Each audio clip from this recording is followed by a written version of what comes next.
नमस्कार दोस्तों, सबसे पहले आप सभी को जीतिया व्रत की हार्दिक शुभकामनाएं। आइए जानते हैं जीतिया व्रत की एक पौराणिक कथा।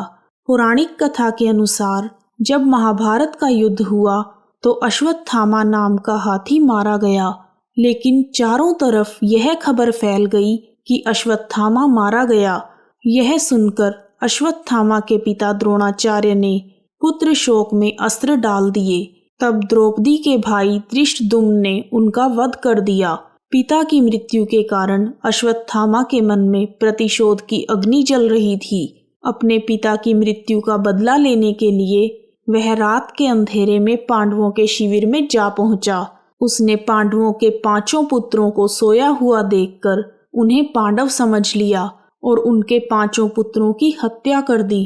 परिणाम स्वरूप पांडवों को अत्यधिक क्रोध आ गया। तब भगवान श्री कृष्ण ने अश्वत्थामा से उसकी मणि छीन ली, जिसके बाद अश्वत्थामा पांडवों से क्रोधित हो गया और उत्तरा के गर्भ में पल रहे बच्चे को जान से मारने के लिए उसने ब्रह्मास्त्र का प्रयोग किया।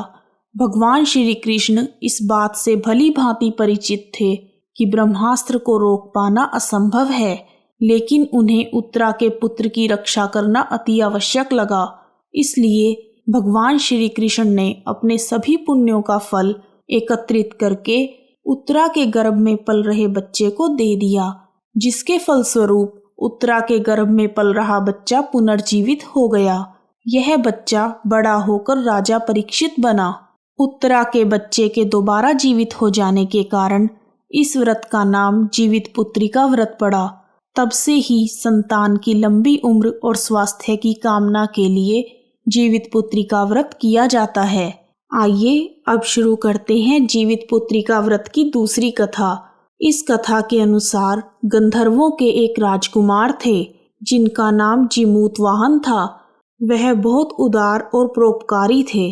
बहुत कम आयु में ही उन्हें सत्ता मिल गई थी, लेकिन उनका मन सत्ता के कार्यभार में नहीं लगता था। ऐसे में वह अपना राज्य छोड़कर अपने पिता की सेवा के लिए वन में चले गए। वन में उनका विवाह मलयावती नाम की एक राजकन्या से हुआ। एक दिन जब जीमूतवाहन वन में भ्रमण कर रहे थे तो उन्होंने एक वृद्ध महिला को विलाप करते हुए देखा।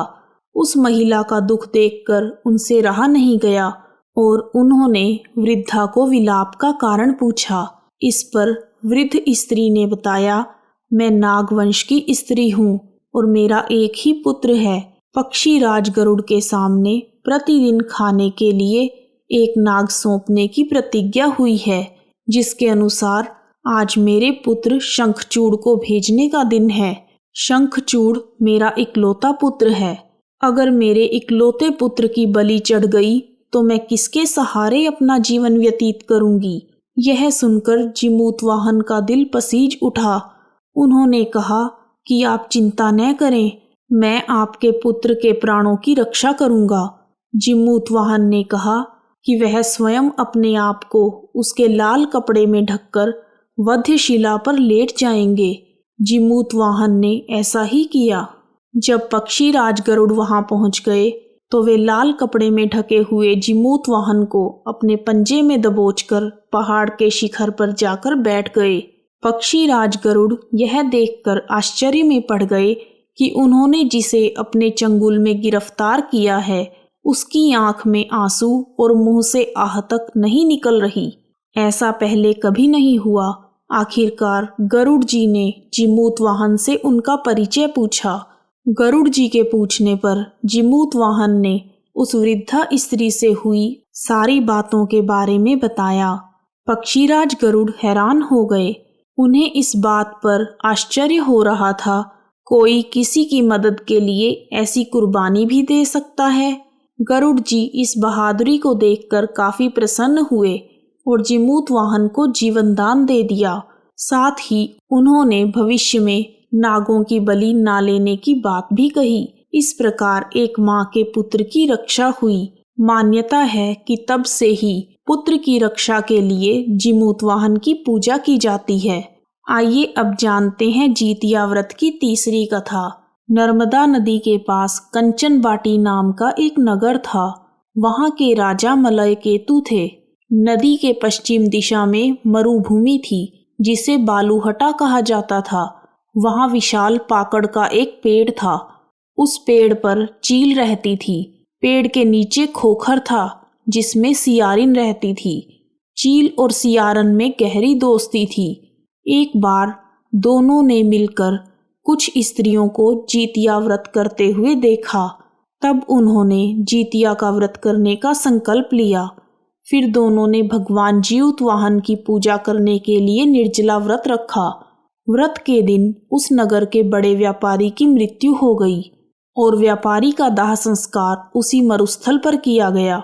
दिन बीतने के बाद जब रात हुई तब वहां मौसम खराब हो गया। बिजली कड़कने लगी और बादल भी गरजने लगे। वहां पर बहुत बड़ा तूफान आ गया था। पूरा दिन भूखा रहने के कारण अब सियारिन को बहुत भूख लग रही थी।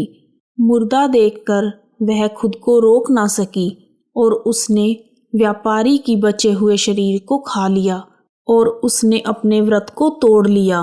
पर चील ने संयम रखा और नियम व श्रद्धा से अगले दिन व्रत का पारण किया। फिर अगले जन्म में दोनों सहेलियों ने ब्राह्मण के परिवार में पुत्रियों के रूप में जन्म लिया। चील बड़ी बहन बनी और उसका नाम शीलवती रखा गया। शीलवती की शादी बुद्धिसेन के साथ हुई। सियारिन छोटी बहन के रूप में जन्मी और उसका नाम कपूरावती रखा गया। उसकी शादी नगर के राजा मलय केतु से हुई। अब कपूरावती कंचनबाटी नगर की रानी बन गई। भगवान जीउतवाहन के आशीर्वाद से शीलवती के 7 बेटे हुए, पर कपूरावती के सभी बच्चे जन्म लेते ही मर जाते थे। कुछ समय बाद शीलवती के 7 पुत्र बड़े हो गए। वह सभी राजा के दरबार में काम करने लगे। कपूरावती के मन में उन्हें देखकर ईर्ष्या की भावना आ गई और उसने राजा से कहकर शीलवती के सभी पुत्रों के सर कटवा दिए और उन्हें 7 नए बर्तन मंगवाकर उसमें रख दिया और लाल कपड़े से ढककर शीलवती के पास भिजवा दिए। यह देखकर भगवान जीउतवाहन ने मिट्टी से 7 भाइयों के सर बनाए और सभी के सिर को उनके धड़ से जोड़कर उन पर अमृत छिड़क दिया, जिससे सभी में जान आ गई और शीलवती के 7 पुत्र जिंदा हो गए और घर लौट आए। जो कटे हुए सिर रानी ने भेजे थे वे फल बन गए। और दूसरी ओर रानी कपूरावती बुद्धिसेन के घर से पुत्रों के मृत्यु का समाचार सुनने के लिए व्याकुल थी। जब बहुत देर तक कोई समाचार नहीं आया तो कपूरावती स्वयं ही बड़ी बहन के घर चली गई। वहां सबको जिंदा और खुश देखकर वह बेहोश हो गई। जब उसे होश आया तो उसने अपनी बहन को सारी बात बताई। अब उसे अपनी गलती पर पछतावा हो रहा था। भगवान जीउतवाहन की कृपा से शीलवती को पूर्व जन्म की बातें याद आ गई। वह कपूरावती को लेकर उसी पाकड़ के पेड़ के पास गई और उसे सारी बातें बताई। सारी बातें सुनकर कपूरावती बेहोश हो गई और मृत्यु को प्राप्त हुई। जब राजा को इसकी खबर मिली तो उन्होंने उसी जगह पर जाकर पाकड़ के पेड़ के नीचे कपूरावती का दाह संस्कार कर दिया। इस प्रकार जीतिया व्रत की तीनों कथाएं पूर्ण हुई। कहानी सुनने वालों का भी भला और सुनाने वालों का भी भला। यदि आपको वीडियो पसंद आया है तो कमेंट बॉक्स में शुभ जीतिया लिखना ना भूलें। आप सभी का हार्दिक धन्यवाद। जय भगवान जीउतवाहन जी की।